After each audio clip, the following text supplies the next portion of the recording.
I want everyone to picture a plate of their favorite fruits and veggies. Now, I'm going to show you a picture of that same plate, but how it probably is going to look like without bees in the picture. It's empty. And the reason why it's empty is because bees play a crucial and vital role in producing most of our vegetation. Without bees in the picture, the vegetation will cease to exist. And these empty plates will soon become more and more a reality, because there's already a huge decline in bee population as I speak. So as a human myself who needs to survive, as I'm assuming all of you need to, I think it's very important to discuss this bee crisis and what we can do. So first off, I want to talk about why bees are so important. And the main reason is because they're lifetime pollinators, which means bees spend their lifetime pollinating in the terms that they're actually on a daily basis out there trying to get nectar, which then produces honey. But while doing so, they're doing this process called pollination. And pollination is when a bee is going to the plant and it's getting pollen from the male parts of that plant and transferring it over to the female parts of another plant from the same species. This is how they reproduce, and this is how they actually get seeds. So that's how we get our vegetation. And the reason why we can do this is because as a Michigan State University research reported, the furry bodies of bees are perfect pollen attractors. As you can see there, they attract a lot of pollen. Also, they cross-pollinate in terms of that bees are giving credit for cross-pollinating the majority of our plants and crops today. There are other pollinators, but they're not pollinating as much as bees, in the terms that other pollinators like moths, bats, even butterflies, they only do it when they accidentally step on like a plant in the terms, but while bees are actually, again, they're out there doing this on a daily basis. So that's why they're pollinating very, very often. So it's very necessary to cross-pollinate. Scientific American quotes that over 130 fruit and nut crops are pollinated specifically by honeybees. So that means that bees are responsible for 1 out of every 3 bites of food we eat daily, and that's according to Michigan State University, that same biology research report. They also have a huge impact on our economy. Bees, in 2010 alone, they contribute to about $19 billion worth in agricultural crops. All the other pollinators combined only contributed to $10 billion. One species had a $9 billion advantage, which just shows you how important they really are. And that was taken by OneGreenPlanet.org. And specifically in the honey market, which are what most people think about when you think bees, OneGreenPlanet.org also reports the bees honey crop was valued at $317.1 million back in 2013. So why are they dying? And they're really dying is because of pesticides and insecticides. Pesticides and insecticides, this is what we use on our crops and plants. Many people do this in their own gardens. What's happening is when a bee lands on that plant or crop, they're taking in all those harsh chemicals, and they're weakening the immune system of bees. And with weak immune systems, what happens is they're more likely to contract pathogens and parasites. And what happens when they have pathogens and parasites? They go back home to their hive and they spread it throughout the entire hive. This is how we're killing many, many hives, and bee colonies are just disappearing. And there's insecticides like neonicotinoids that cause almost this Alzheimer's effect on bees. And it's really depressing because they created this insecticide almost not to kill the bees directly, but what's happening is bees are actually forgetting where their hive is. They're forgetting how to take nectar, so they just die out without knowing who they really are. Poor agricultural farming is another major thing that's making these bees die.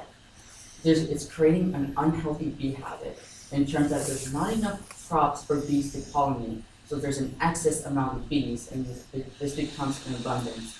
All those excess amount of bees are just going to die off. For example, corn and soybean crops are now being more implemented versus thriving alfalfa and clover fields, which is what used to be. But to maximize profit, the agriculture industry is actually now only focusing on corn and soybean crops because they sell more. It's kind of ironic because they're killing their own employees in that sense. And then bees are also dying because of severe severe weather, meaning severe climate and weather conditions make it very hard for bees to survive. In California, for example, the drought that we have, it's causing bee deaths because there's not enough plants for bees to even pollinate. So again, those bees are just going to die off. And bees are actually really important in California because it's a big honey producing state here. So honey production in California fell by nearly half in the span of 6 years. Now I'm speaking by globalresearch.ca. And just to show you again how important California is in honey production, here's a graph by statista.com, and it shows you that California is actually, well, it used to be a top 10 honey producing state as of 2014. So if it fell by nearly half in the span of 6 years, you can tell how many bees are actually in California and how many deaths that would actually be. And there's just the overall decline. So all the three components combined with pesticides, for agricultural farming, as well as severe weather, has caused a decline of about 44% since last winter. And that's just since last winter. So this is going to continue to decline and it's going to continue to drop. And just for a long-term decline, this is a graph, and this is actually taken by a scholarly article, and it shows the millions of colonies as of 1945, and that nice decline all the way till 2010. Of course, this is just going to continue to drop where we stand right now. So how can we save the bees? The good thing is it's not too late. There's still bees out there to save. So one of the things you can do is you can visit a website like savebees.org. It's a website that has a platform for many different bee saving petitions. These petitions go as far as telling the certain health organizations to step in, especially with the for agricultural farming, trying to ban certain insecticides or pesticides that are killing the bees. And there's just, especially that website gives you a nice diversity of different actions you can take. There's also different ways for you personally to promote a healthy bee-friendly environment if you have the resources. For example, you can avoid using pesticides and insecticides. I don't know if any of you have your own gardens. I'm sure most of us don't, since some of us live on campus. But let's say you have your own garden, or even your folks back home. It's very common to use a pesticide insecticide because they're just trying to kill off the pests. But again, this is killing the bees dramatically. You can also plant native wildflowers and flowering shrubs, just anything to really keep the bees busy and make sure that they're involved in something and not pulling them off. You also want to buy from local organic farmers, because while doing so, you're promoting higher biodiversity. And this is very easy. I know there's a Malibu farmers market near the Malibu Civic Center, typically on Sundays. So you can go there and you can buy vegetation from there, and that'll really help the bees as well. So is this bee crisis a serious thing? And it absolutely is. I told you guys about the insecticides and everything killing it, and why bees are so important in terms of vegetation, and of course that there is still time and still things for us to do to save the bees.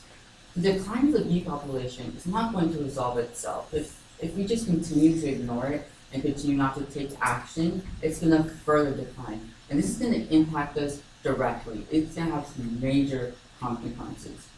So, as Albert Einstein once quoted, if the bee disappears from the surface of Earth, man will have no more than 4 years to live. Thank you.